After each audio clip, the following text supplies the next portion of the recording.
Culpas, consecuencias y quejas. No son cosas que queremos hablar de ellas. Culpa. ¿Quién quiere hablar de culpa? Y las consecuencias, pues mejor tratamos de evitarlas. Quejas, eso sí, eso sí. Pues es la naturaleza humana la que predomina en estas cosas. Un escritor muy perspicaz en todo lo que escribió y en sus observaciones, dijo en cierta ocasión: no te quejes de tus problemas con otros, pues el 80% de ellos, a 80% de ellos no les importa. Y el otro 20% piensa que te lo mereces. Hay verdad en eso, porque muchos de los problemas de los cuales nos quejamos se deben precisamente a nuestra propia culpa. Somos culpables.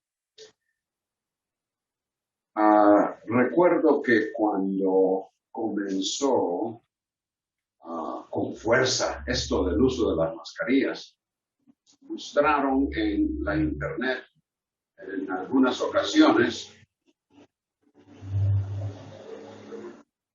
personas que entraron a un avión y que en esos días estaba exigiendo que se usara la mascarilla. Pero estas personas entraron sin mascarilla, se sentaron como que sin nada, y momentos después entraban los de seguridad y los sacaban. Y comenzaba entonces la revuelta, la queja y en algunas ocasiones hasta ataques en contra de los mismos guardias de seguridad. Bueno, todo sabemos comenzó allá en el jardín del Edén. Porque por lo general, cuando cometemos nos quejamos de algo, es no porque no sabemos, sino porque desobedecemos. Se nos ha dicho que estas son las consecuencias y sin embargo procedemos y cuando nos cae, nos quejamos. Bueno, en el jardín del Edén ustedes saben que el Señor le advirtió a Adán lo que sucedería si desobedecía. Y cuando el Señor vino, después ya que desobedeció él y su esposa, o será su esposa y él. ¿Cómo será? Mejor no me meto en esas cosas. Pero habiendo desobedecido, el Señor vino y le preguntó a Adán: ¿qué has hecho? Pero él, si no se quejó, comenzó a poner excusas. Y esa es nuestra tendencia. Si nos quejamos, ponemos excusas. El Señor, en el capítulo 16 de Jeremías, entre tantos otros, le explicó, le advirtió a Judá lo que sucedería si ellos desobedecían, si ellos no se arrepentían y regresaban a él. Pero el Señor le dijo a Jeremías también, al mismo Jeremías le advirtió, le dijo en el capítulo 16, cuando anuncies a este pueblo todas estas palabras, ellos te dirán, ¿por qué Jehová ha pronunciado toda esta gran calamidad contra nosotros? ¿Cuál es nuestra iniquidad y cuál es nuestro pecado? Esa actitud se refleja en todo ser humano. Por eso, la Biblia dice acerca del futuro que Dios ejecutará juicio y condenará a todos de sus obras de impiedad y de las cosas ofensivas que los pecadores dijeron contra él. Que condenará a los murmuradores, quejumbrosos, que andan tras sus propios deseos, ahí en Judas, versículos 15 y 16. Bueno, en esta ocasión estamos ya en el capítulo 3 prácticamente llegando al final. Esta noche vamos a terminar. Perdón, no, creo que todavía tenemos para mañana parte del capítulo 3. Pero en todo caso, en los versículos 34 al 42, tenemos el resumen allí en sus bosquejos que dice: porque Dios ve la opresión e injusticia y soberanamente ejecuta todo, incluyendo castigo y bendición. Nadie en Jerusalén que sobrevivió tenía por qué quejarse. Más bien, deberían examinar sus acciones, confesar y regresar al Señor aceptando su culpa y ausencia de perdón. En términos de la aplicación para nosotros, Dios ve el pecado, advierte de las consecuencias y ejecuta lo anunciado.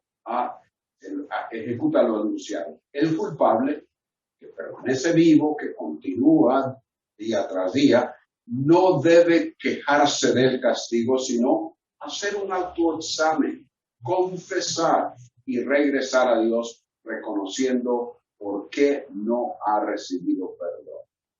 En los primeros versículos 34 al 36 encontramos el primer punto en el desarrollo del bosquejo. Sepamos que el Señor conoce nuestro pecaminoso proceder.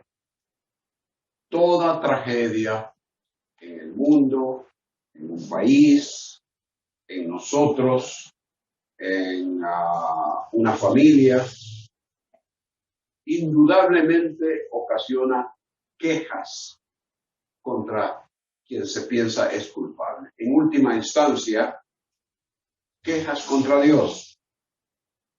Quizás ustedes han escuchado a alguien diciendo, después de que reportan algún desastre natural, como se le llama, en la televisión o en las noticias, alguien diciendo: ¿cómo puede Dios permitir que esto suceda?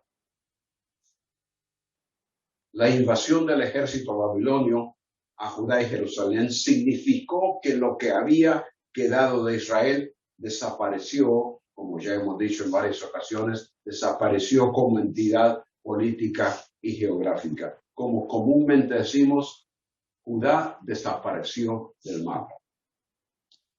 Y como ya hemos visto en los versículos previos, han habido quejas. Aún el mismo escritor, a quien hemos considerado, por todo lo que podemos ver, un fiel servidor del Señor, aún él comenzó este capítulo 3 quejándose de todo lo que les había sucedido. Sin embargo, como vimos anoche en particular, su confianza en Dios le hizo recapacitar y reconocer la misericordia divina al preservarle la vida a él y a los que quedaron en Jerusalén.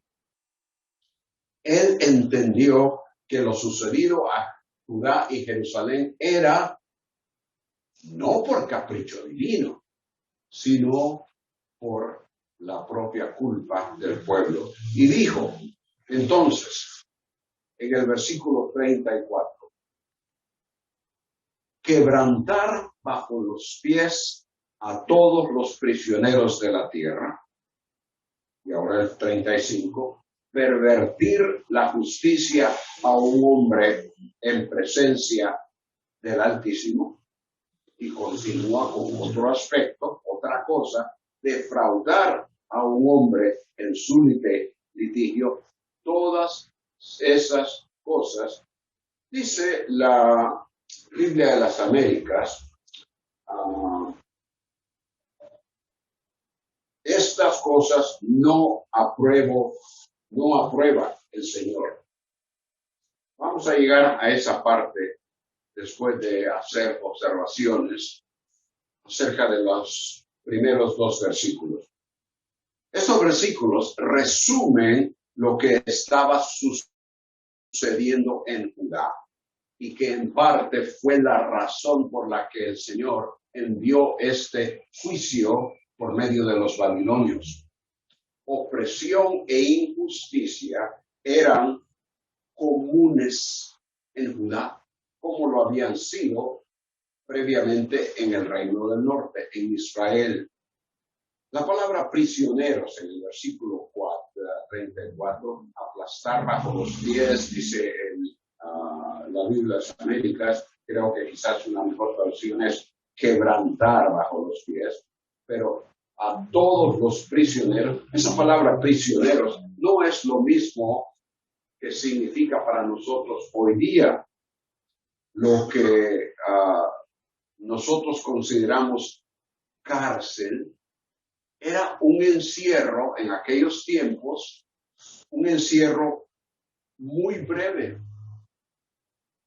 Era un tiempo en el cual prácticamente las personas las detenían, pero prácticamente de una forma inmediata les juzgaban, pasaban sentencia y la ejecutaban. Hoy día, cuando hablamos de prisioneros, sabemos que allí en esa cárcel o en esa penitenciaría hay personas que han estado años y años y años. Ese no era el caso en el contexto del Antiguo Testamento, del Antiguo Testamento. Cambia en el Nuevo Testamento con la introducción de la cultura greco-romana, pero en el Antiguo Testamento la cosa era rápida.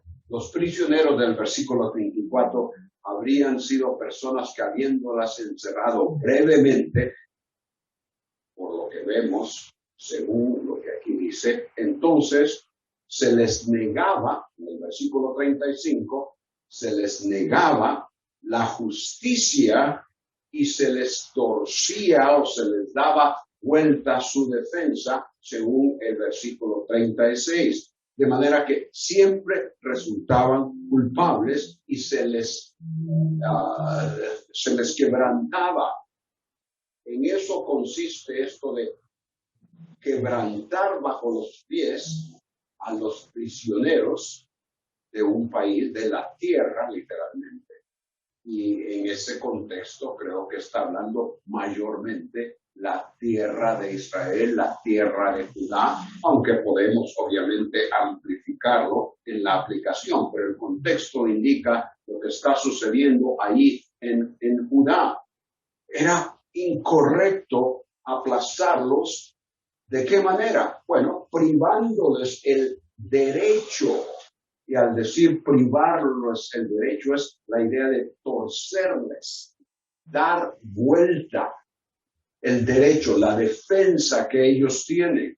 De manera que siempre resultaban culpables. Les defraudaban en el versículo 36, les engañaban y no importaba, ellos terminaban siendo culpables.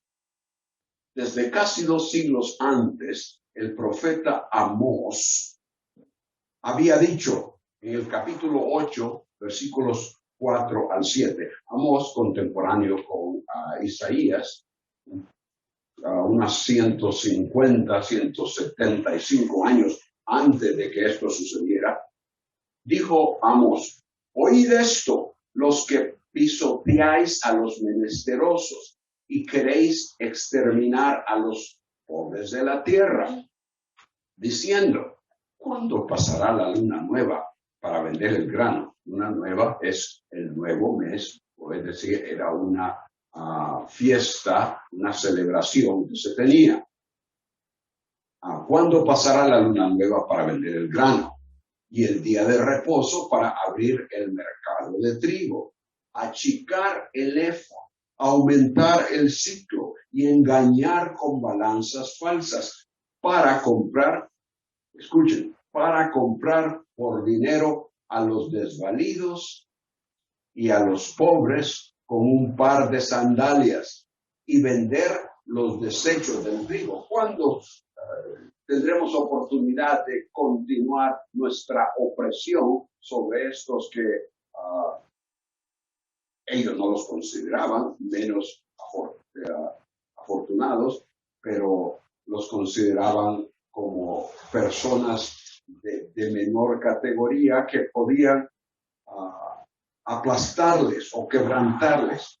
Dice entonces el versículo 7, Yahweh ha durado por el orgullo de Jacob. Ciertamente nunca me olvidaré de ninguna de sus obras. Como ha sucedido a través de la historia, en todo lugar, en todo tiempo, con toda raza o grupo étnico. En Israel, la injusticia y opresión estuvieron presentes y fueron motivo para que los profetas advirtieran a Israel y a Judá de las consecuencias. En todo tiempo, la naturaleza humana se manifiesta en la vanidad del hombre que tiende a la imposición del más fuerte sobre el más débil. Lo único que puede frenar esa actitud es el temor reverente al Dios de la Biblia. Es cierto que tenemos leyes que en alguna forma u otra ayudan, pero de alguna forma u otra también el hombre esquiva esas leyes, de manera que esa opresión, ese quebrantamiento bajo los pies, eso de torcer el derecho, eso es lo que la palabra privar literalmente es aquí, versículo 35, ese torcer del derecho a una persona, ese engaño, eso de defraudar en su litigio. Su litigio es una palabra prácticamente legal en el Antiguo Testamento. Cuando la persona va delante del juez para defenderse de algo. Bueno, en su litigio es defraudado, engañado y no hay manera de que pueda ganar.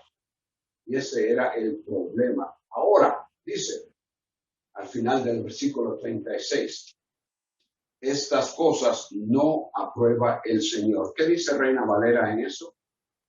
A ver, al final del 36. El Señor no, prácticamente lo mismo, el Señor no lo aprueba. Bueno, permítanme traducirlo de una forma literal. El Señor no lo ha visto. Ahora, no está haciendo una declaración que el Señor no ha visto la cosa, porque sabemos que el Señor sabe todo lo que sucede. No es una declaración que está haciendo, pero creo, aunque en hebreo hay un símbolo, una letra que indica lo que nosotros llamamos el signo de interrogación. Y si bien es cierto que aquí no aparece, no me extraña porque es poesía, pero la idea que está diciendo aquí es, el Señor no lo ha visto.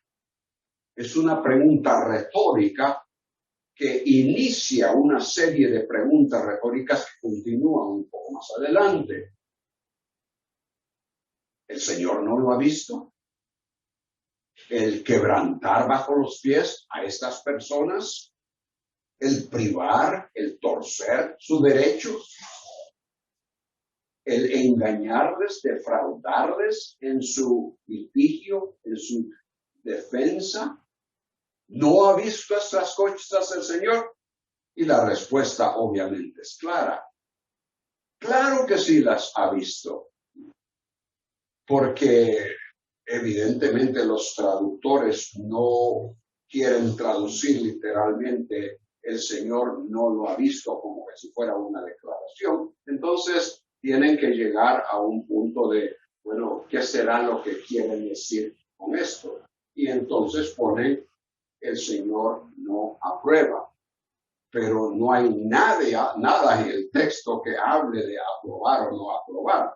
Es una pregunta, como dije, retórica para enfatizar el hecho de que sí, el Señor sí ha visto esas cosas y no hay manera de que se puedan ocultar. No hay manera de que la persona culpable de todas estas cosas, aplastar o quebrantar, privar del derecho o defraudar, no hay manera que la persona culpable de todas esas cosas o el pueblo culpable de esas cosas, como estaba sucediendo en Judá y como había sucedido en Israel previamente, no había manera de que fuese a escapar de la justicia que el Señor tendría contra ellos. De manera que, una vez más, hemos hablado de Amós. Ahora Isaías, su contemporáneo, en el capítulo 1, un capítulo al cual ya hemos hecho referencia en otro de estos estudios.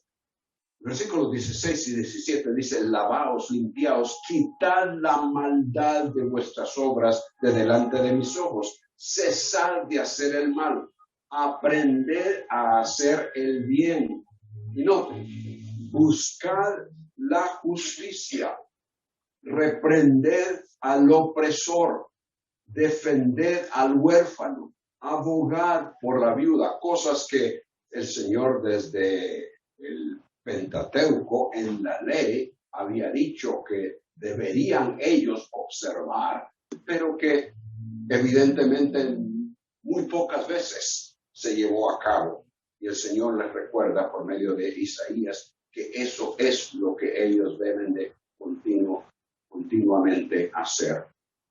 Ahora, eso en ese tiempo, durante el tiempo del Señor Jesús, los fariseos, que se creían más cercanos a Dios y tenían una actitud de desprecio hacia las multitudes, cuando los alguaciles enviados a arrestar al Señor regresaron y dijeron: jamás hombre alguno ha hablado como este hombre habla.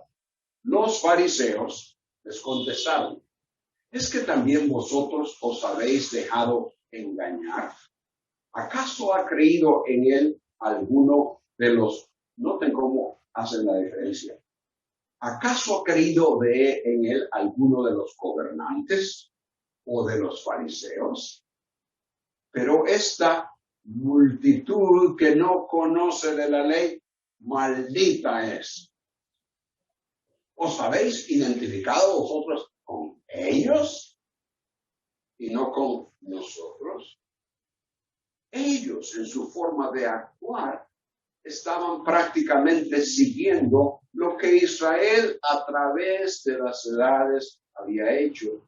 Y una de las razones por las cuales Judá había sufrido esa invasión babilónica que terminó con el reino de Judá. La superioridad que pensaban tener se demuestra en las palabras con las que el Señor Jesús les acusa al decirles que cargaban a la gente con cargas difíciles de llevar, pero que ellos ni siquiera tocaban esas cargas con uno de sus dedos. Lucas 11:46. Ahora, eso durante el tiempo del Señor Jesús en el pueblo de Israel, particularmente en los que tenían esa categoría de gobernar, ya fuese en lo legal o bien en lo religioso.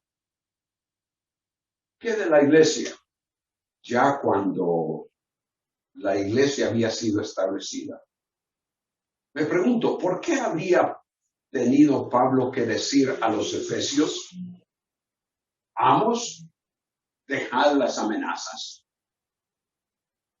Dejad las amenazas sabiendo que el Señor de ellos y de vosotros está en los cielos y que para él no hay acepción de personas.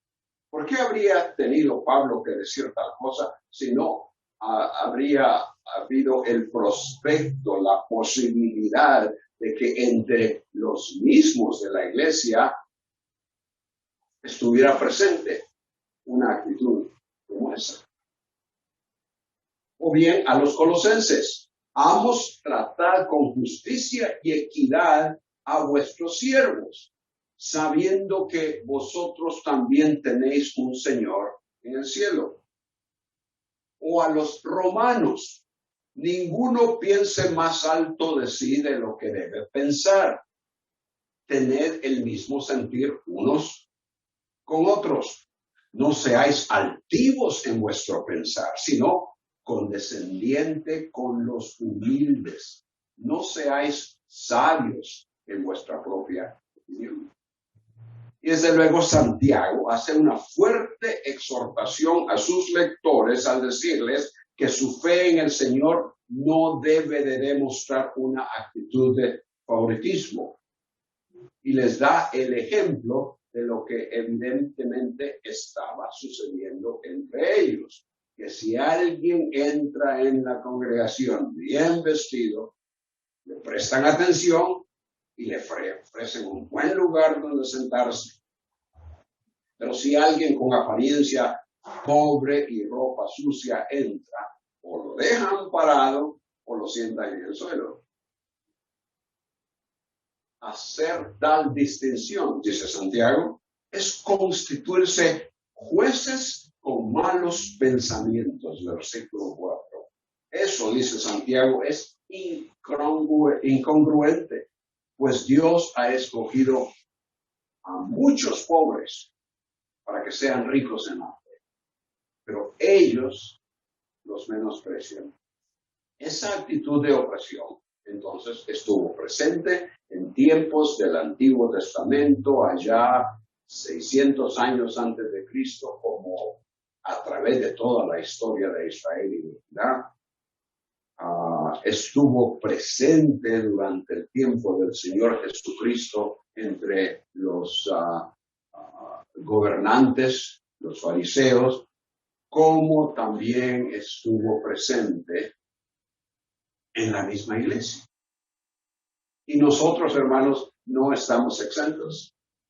Nuestra naturaleza humana permanece. No seamos culpables de tal cosa. Cuidémonos.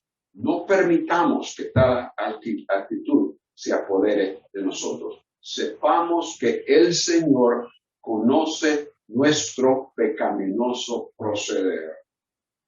Que tanto actitud como acción no podemos ocultar de él. Y que como Judá tuvo que dar cuenta de ello, sufrir las consecuencias, que también nosotros debemos compadecer o comparecer ante el tribunal de Cristo para que cada uno sea recompensado por sus hechos estando en el cuerpo, de acuerdo con lo que hizo, sea bueno o malo. Mira de Corintios 5:10. El Señor, en segundo lugar, cumple sus advertencias.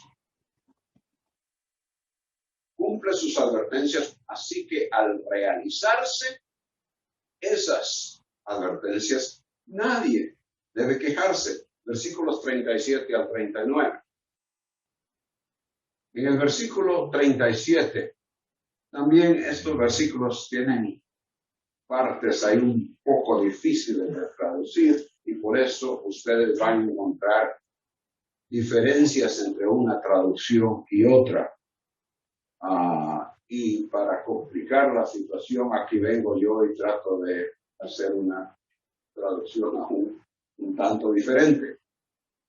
Pero esta es la forma que lo he traducido. ¿Quién dice esto? Y es, o es decir, y sucede. ¿Quién dice esto y sucede? Al comenzar esto con quién, tal como en español, quién con acento, indica ¿qué? Una pregunta. Bueno, la palabra quién, esta forma específica en el hebreo, indica una pregunta. No se necesita un signo de interrogación. Y creo que esto continúa lo que se implicó al final del versículo previo. ¿Quién dice esto y es, o sea, y sucede, se lleva a cabo. El Señor no lo ordenó. Una vez más, una pregunta retórica. Varias preguntas se hacen aquí. Continúa la otra pregunta en el versículo 38 y el versículo 39. En ese versículo 37, creo que lo que está diciendo es que los verdaderos profetas del Señor anunciaban algo y se llevaba a cabo. Porque eso procedía de Él. Esa era la expresión de su voluntad o advertencia, como había sido el caso con lo que ellos recién habían experimentado, es decir, la invasión babilonia, la destrucción.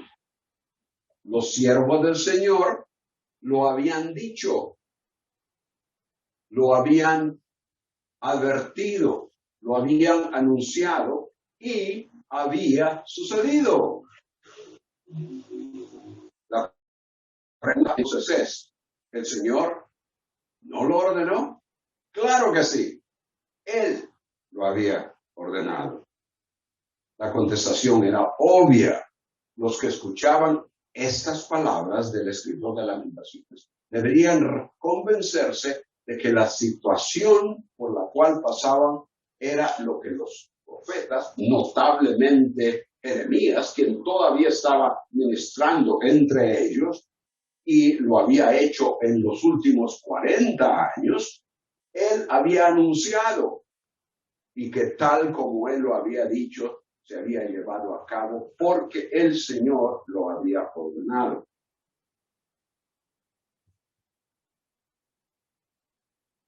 Si el Señor era quien lo había ordenado, ya en 1:17 y 2:17 de este libro, se había usado el mismo verbo, esto de ordenar, para explicar la procedencia de lo sucedido en Jerusalén. Versículo 17 dice del capítulo 1, Sión extiende sus manos, no hay quien la consuele. El Señor ha ordenado o el Señor ordenó contra Jacob que los que lo rodean sean sus adversarios. Jerusalén se ha vuelto cosa inmunda en medio de ellos. El versículo 2:17. Leí el 1:17, ahora el 2:17. El Señor, o Yahweh, ha hecho lo que se propuso, ha cumplido su palabra que había ordenado desde tiempos antiguos. La pregunta del versículo 38 expande la del 37.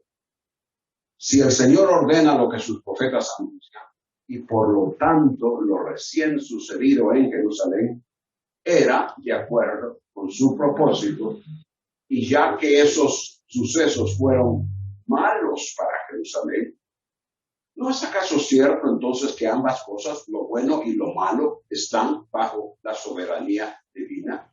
Versículo 38, de la boca del Altísimo nos sale lo malo y lo bueno. Tal como hubo ocasiones cuando el Señor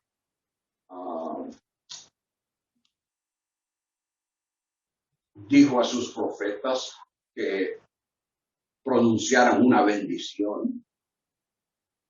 De esa misma forma, Él los envió para que pronunciasen algo que sería de maldición, algo dañino para ellos. Bueno, ambas cosas se llevan a cabo. En otras palabras, nada sucede sin que el Señor lo sepa o que no sea Él quien lo ha ordenado. Esas sean cosas que tanto Israel como Judá debieron de haber sabido, entendido y creído. A ellos se les había revelado el poder y la soberanía de Yahweh, el Dios creador y el Dios que les escogió como su pueblo. Dios ordenó lo sucedido en Jerusalén. Pero como dije, no debió de haber sido inesperado para él. Ya se había anunciado. Varios profetas lo hicieron. Por Jeremías, ya leímos, creo que Jeremías 1, 15 y 16, he aquí yo llamo a los reinos del norte, y vendrán, y cada uno pondrá su trono a la entrada de Jerusalén, y frente a las ciudades de Judá pronunciaré juicios por su maldad, porque me abandonaron, ofrecieron sacrificios a otros dioses y adoraron la obra de sus manos. Y tantos otros. Ya hemos mencionado Oseas y también ahí lo encontramos. Fue entonces a causa de la incredulidad y desobediencia de las diferentes generaciones que el Señor tuvo que castigarles y disciplinarles. Pero fue también esa incredulidad que les impidió reconocer lo que Él estaba haciendo, por lo que les costaba entender y aceptar su disciplina. Así que hubo quejas. Aún, como hemos dicho, el escritor de las Lamentaciones, a quien hemos identificado como un siervo del Señor, aún él emitió una serie de quejas al principio del capítulo 3. La diferencia para él fue que recapacitó y entendió lo que estaba sucediendo, mientras que otros permanecieron recalcitrantes en su desagrado con el Señor. Como que si no hubieran tenido ninguna culpa de su parte por lo sucedido. Entonces, dice el versículo 39, ¿por qué ha de quejarse el ser viviente? Un hombre por causa de sus pecados, y la idea de por causa de sus pecados es por el resultado de sus pecados.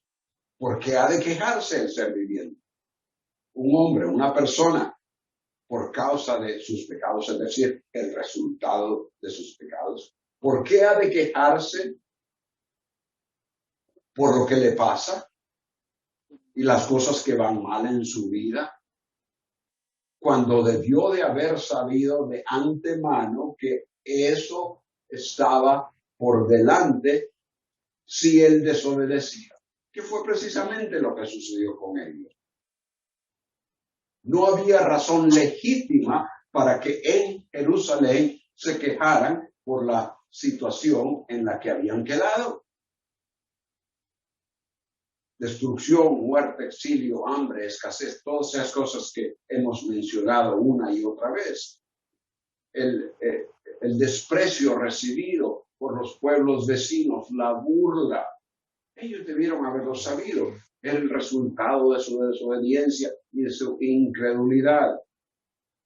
Si los rótulos nos advierten curvas peligrosas,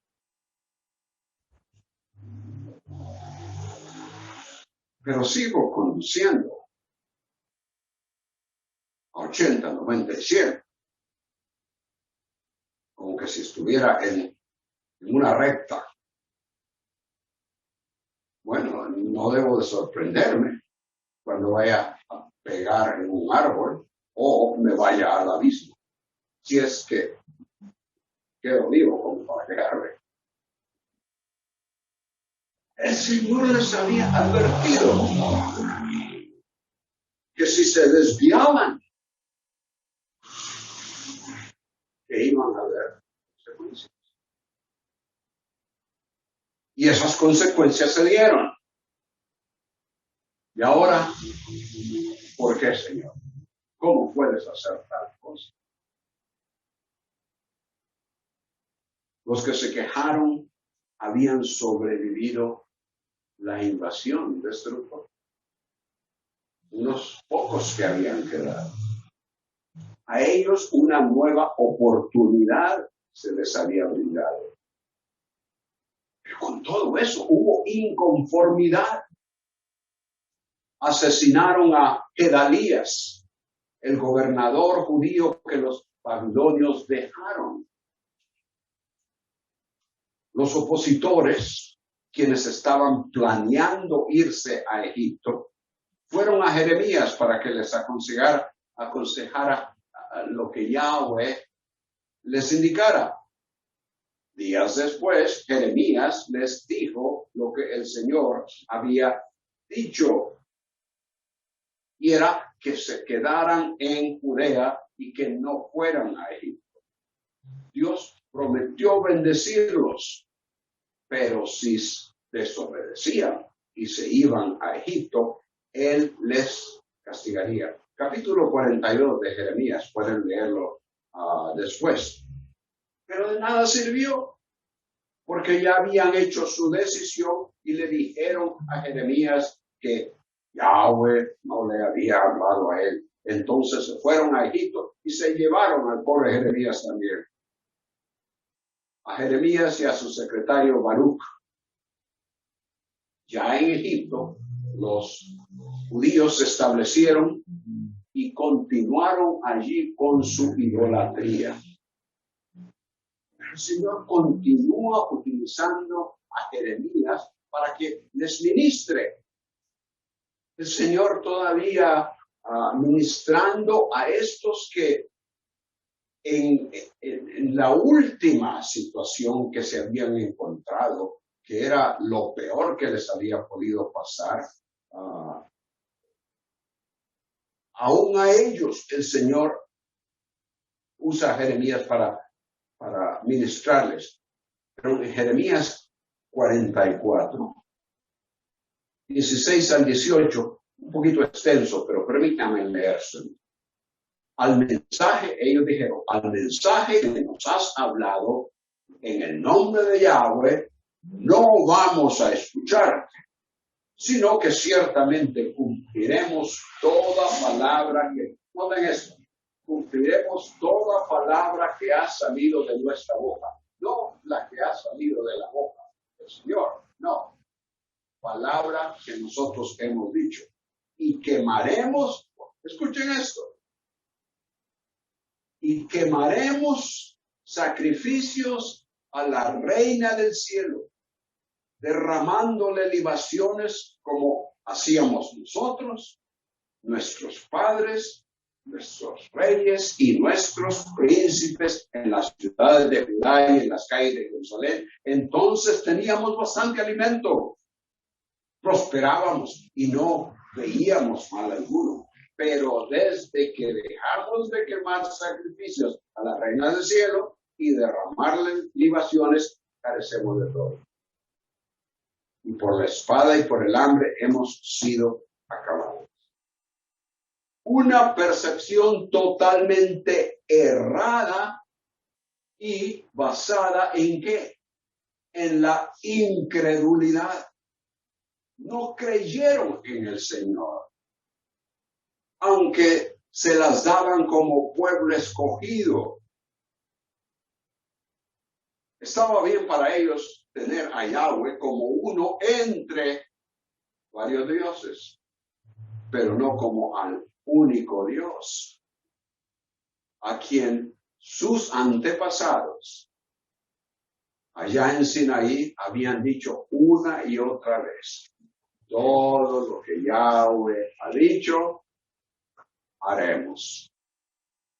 Pero que no lo hicieron. Y que sus hijos y bisnietos y todo lo demás continuaron haciendo. Es cuando abandonamos la verdad de lo que Dios nos dice que caemos en el error de quejarnos. A la vez, fallamos en reconocer nuestra culpabilidad delante del Señor. Imposible para ellos reconocer que eran culpables.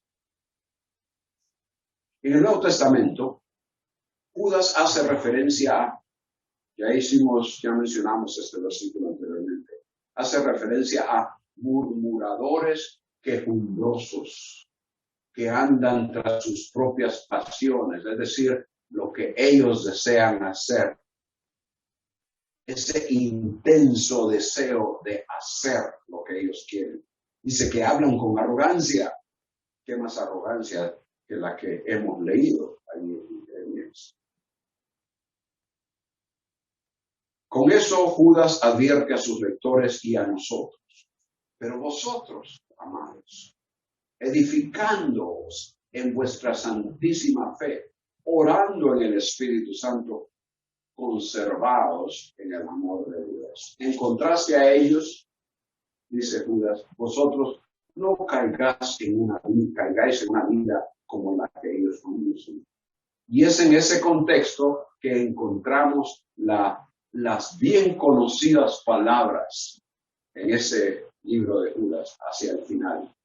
Y a aquel que es poderoso para guardaros como sin caída y para presentaros como sin mancha en presencia de su gloria con gran alegría al único Dios nuestro Salvador. Y luego tenemos ahí una doxología.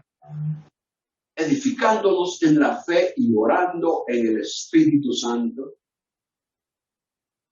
nosotros, como aquellos a quienes se les indicó tal cosa, seremos guardados sin caída y sin mancha, sin caer en el peligro de hacer a un lado la verdad de su palabra, sin caer en el error de una percepción incorrecta de lo que el Señor hace en nuestras vidas, sin manchar nuestro testimonio de venir a ser quejumbrosos. Nadie, especialmente los que conocemos al Señor, tenemos por qué quejarnos.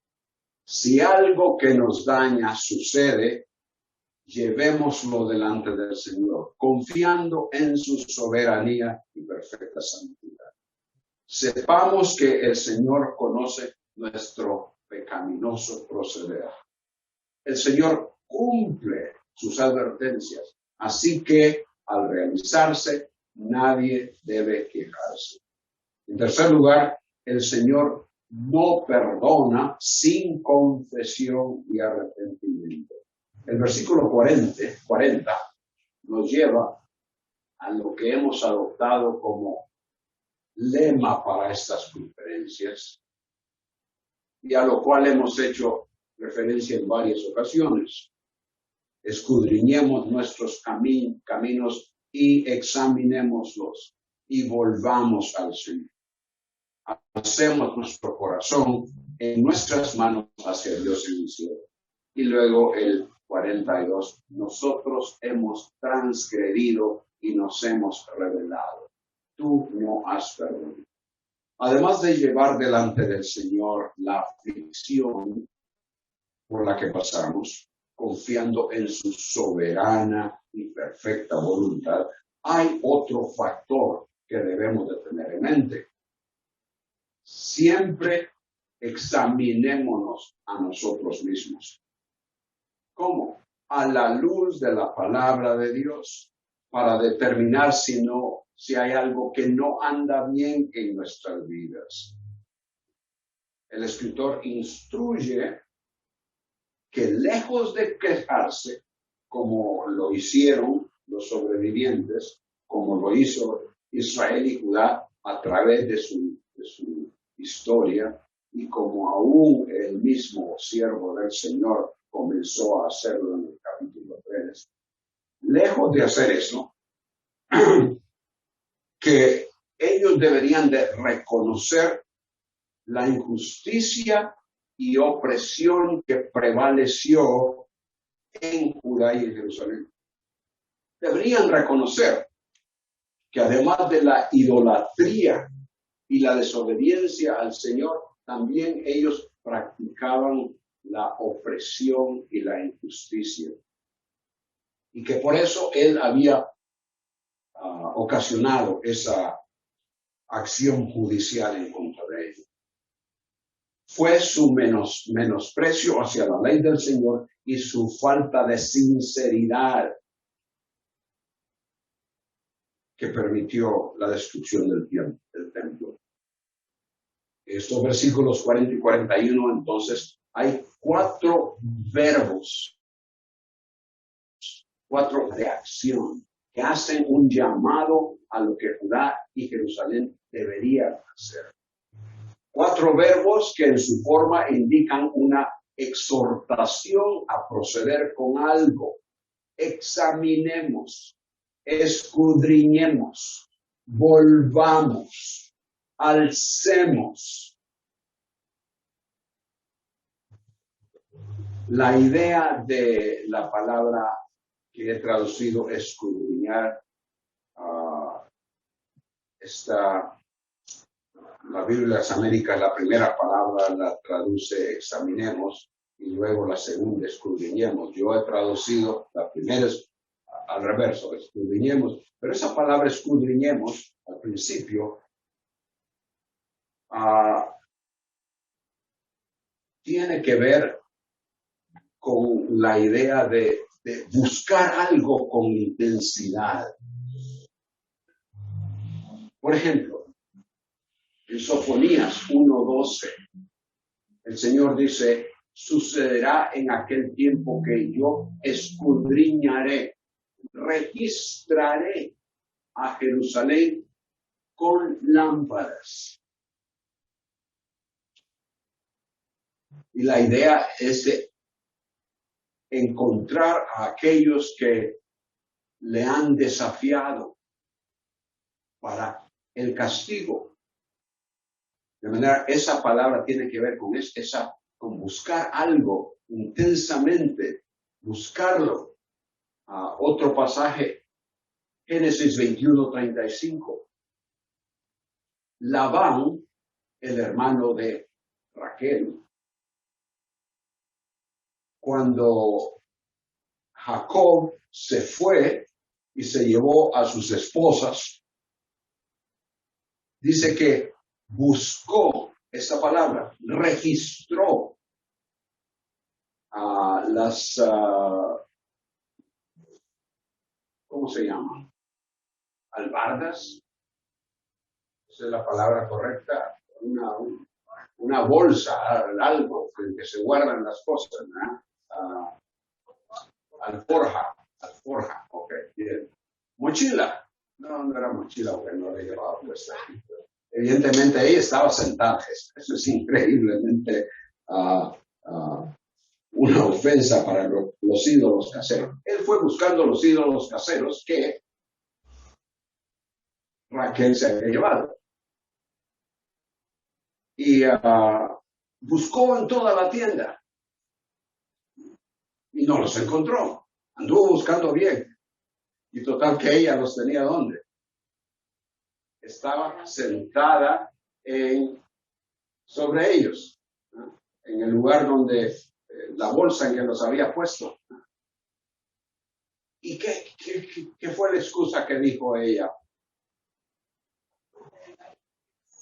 Que tenía su periodo y que por eso no se podía levantar para que buscara en la bolsa.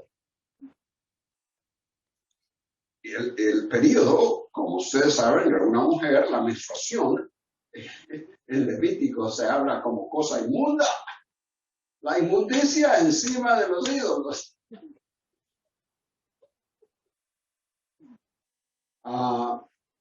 Pero a lo que quería referirme era la palabra buscar, escudriñar. Él anduvo buscándolos por todos lados. Eso es lo que la palabra que he traducido, escudriñar. Escudriñemos nuestros caminos. Busquemos qué es lo que hay en ellos. Con intensidad, detenidamente, para ver si hay algo ahí que no debe de estar. Para hacerlo a un lado, para confesarlo. Una búsqueda concienzuda. Esa conducta debería ser indagada para determinar si demostraba actitudes, decisiones, acciones o cualquier otra cosa que no concordaba con lo que el Señor había indicado en su palabra. El segundo verbo, por su similitud al primero, son 2 verbos que casi son sinónimos. Y por esa razón muchas veces lo traducen de una forma u otra, y por esa razón es que ustedes ven la diferencia en la traducción de un texto sea Reina Valera o sea Biblia de las Américas.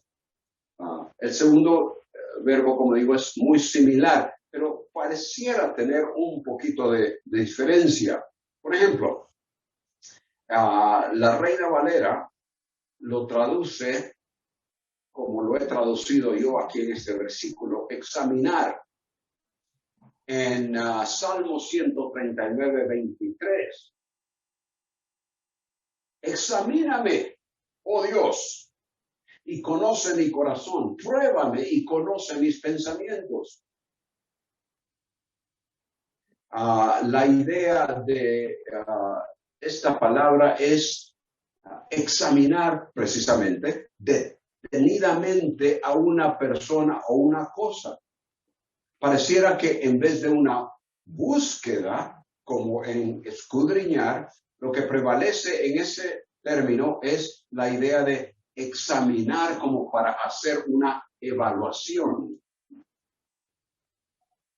Sea que en realidad haya una diferencia o no entre los dos términos, el punto es que los sobrevivientes en Judá y Jerusalén deberían de mirar introspectivamente a la luz de la persona y la palabra de Dios, cómo se habían conducido. ¿Acaso no era su forma de vida delante del Señor y delante del prójimo la razón para que Él usara a los patriotas en forma judicial contra Judá y Jerusalén? Era imposible engañar al Señor. Los únicos engañados eran ellos mismos por haber pensado que ese juicio no llegaría. Una vez que ese indagar, ese explorar, ese examinar se realizara, el escritor entonces les exhorta: volvamos a Yahweh. Un sincero escudriñar y examinar el cómo de su conducta los llevaría a la conclusión de que no habían caminado de acuerdo con la instrucción del Señor. Los versículos 41 y 42 explican el verdadero significado de la exhortación. Eso es lo que necesitan hacer. El versículo 42, nosotros hemos transgredido. Ahí la confesión. Esto es muy importante, hermanos. Antes de pasar al 42, regreso al 41. Alcemos nuestro corazón en nuestras manos. La idea de alzar las manos era una acción que acompañaba las oraciones, reconociendo la presencia de Dios en el cielo. Cuando Salomón dedicó el templo, demostró un entendimiento de esa acción y la parte que el corazón tiene en ello. En su oración, esto de alzar las manos, él habló del corazón extendiendo sus manos y luego sus caminos. En resumen, y porque el tiempo se está pasando ya, alzar las manos es algo que cualquiera puede hacerlo. Y en efecto, hoy día lo vemos entre algunas de las iglesias evangélicas y no hay nada erróneo con ello. Sí, sabemos lo que significa en primer lugar y lo hacemos con la sinceridad de nuestro corazón, que implica que a la vez nos hemos examinado, nos hemos escudriñado y ahora nuestro corazón, ya con el perdón a causa o a raíz de la confesión que hemos hecho, que ahora nuestro corazón está limpio delante del Señor, es aceptable delante de Él. Pero levantar las manos por levantar las manos es tal como también inclinar el rostro porque vamos a orar, cerrar los ojos porque vamos a orar, o mover la boca y porque vamos a cantar. Todas esas cosas deben de hacerse con el entendimiento y la sinceridad, la realidad de lo que esta cosa representa. El versículo 42 amplía el contenido de esa oración. Con la súplica debe haber confesión, que junto con el volver del versículo 41 debe haber también arrepentimiento. El Señor no perdonó a aquella generación, y es lo que dice al final.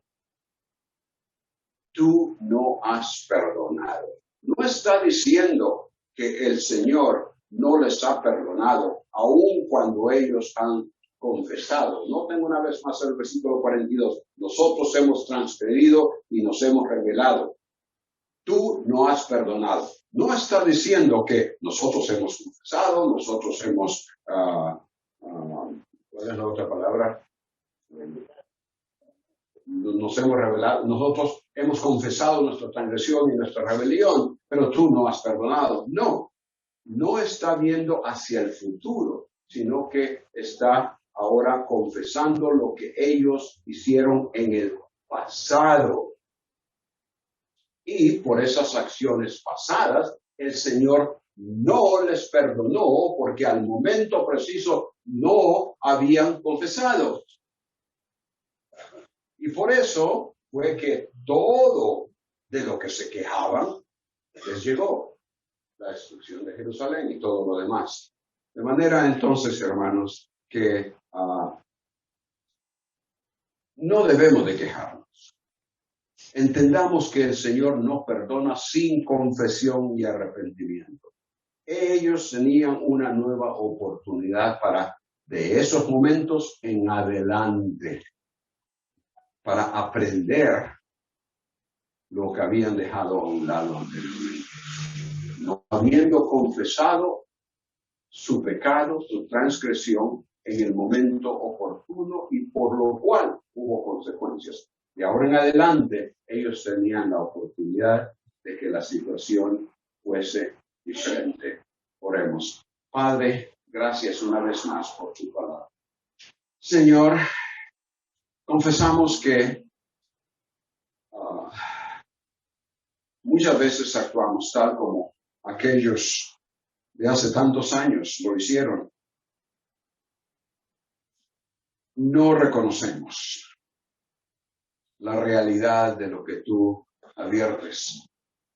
Y por lo tanto, Señor, nos metemos en dificultades que traen consecuencias por las cuales después nos quejamos. Perdónanos, Padre, y permite que podamos nosotros estar al tanto de lo que tú deseas que vivamos, cómo deseas que vivamos. Y así, Señor, honrarte, obedecerte y recibir tu bendición. En el nombre de Cristo.